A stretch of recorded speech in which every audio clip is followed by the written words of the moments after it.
কোথায় আছো তুমি? হ্যালো, হ্যাঁ বলো। এই তো বন্ধুদের সাথে একটু আড্ডা দিচ্ছি তো। তুমি দেখা করো আমার সাথে এখনই। আচ্ছা, কোনো প্রবলেম হয়েছে তোমার? অনেক প্রবলেম হয়েছে, তুমি দেখা করো এখনই আমার সাথে, তারপর সব বলছি আমি। আচ্ছা, কোথায় আসবো বলো? কেন তুমি জানো না? আমরা যেখানে দেখা করি ওখানে আসো তাড়াতাড়ি। আচ্ছা, তুমি কি বের হয়েছো এখনো, না বাড়িতেই আছো? এখনো বের হইনি, বের হচ্ছি, তুমি তাড়াতাড়ি আসো। আচ্ছা, তাহলে তুমি ওখানে 10 মিনিট দাঁড়াও, আমি আসতেছি এখন। বন্ধু তুই থাক, আমার যাইতে হবে, বুঝতে পারছিস? কই যাবি তুই? ওই ওই ইসের সাথে দেখা। আমাকে এখানে একা রেখে যাবি? রাখ রাখ, আমি অন্য সময় দেখা করবো তোর সাথে। আচ্ছা।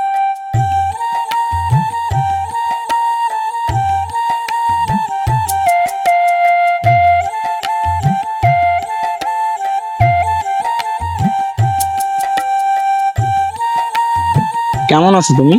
তুমি যেমন রেখেছো তেমনই আছি। আজকে আমাকে ছেলের বাড়ি থেকে দেখতে আসছিল, ছেলে নাকি সফটওয়্যার ইঞ্জিনিয়ার। আমার মনে হচ্ছে বিয়েটা ঠিক হয়ে যায়। আচ্ছা বলো তো, কয়দিন পর পর তোমার কি হয় বলো? হ্যাঁ, তোমার বাবা মা কি পাইছে যে তোমার প্রতি মানে প্রচুর পরিমাণ অত্যাচার করতেছে দেখা যাচ্ছে। আচ্ছা, তোমার যদি বিয়ে হয়ে যায় তাহলে আমার কি হবে বলো তো? দেখো আমি অত শত বুঝি না, তুমি যদি 1 সপ্তাহের মধ্যে কোনো চাকরি খুঁজে না পাও, আমি কিন্তু বাড়ির পছন্দে বিয়ে করতে রাজি হব। আচ্ছা তুমি বলো, আমি যে চেষ্টা কম করতেছি বলো, গ্রাজুয়েশন কমপ্লিট করে কত চাকরি বাকরি কত জায়গায় অ্যাপ্লাই করলাম আমি, তুমি দেখতেছো না? তুমিও যদি এই মুহূর্তে আমার এত চাপ দাও, আমি কিভাবে থাকবো বলো?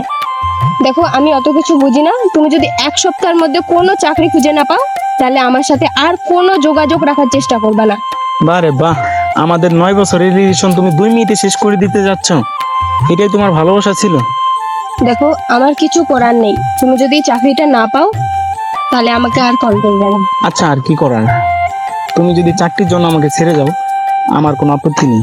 তো আমি অনেক চেষ্টা করব তোমাকে পাওয়ার জন্য। 1 সপ্তাহ টাইম দিছো তো, আমি চেষ্টা করব। তাহলে চলো, আর কি দেখি, পরিস্থিতির কাছে তো হেরে গেছি আমি। ওটা আচ্ছা, তোমার কি দিয়ে আসতে হবে না একা যাইতে পারবা? আমি একাই চলে যেতে পারবো, তুমি 1 সপ্তাহের মধ্যে চাকরি খুঁজে আমার সাথে যোগাযোগ করার চেষ্টা করো। আচ্ছা তাহলে যাও, দেখে শুনে যেও, দেখি 1 সপ্তাহের মধ্যে একটা চাকরির ব্যবস্থা করতে পারি কিনা।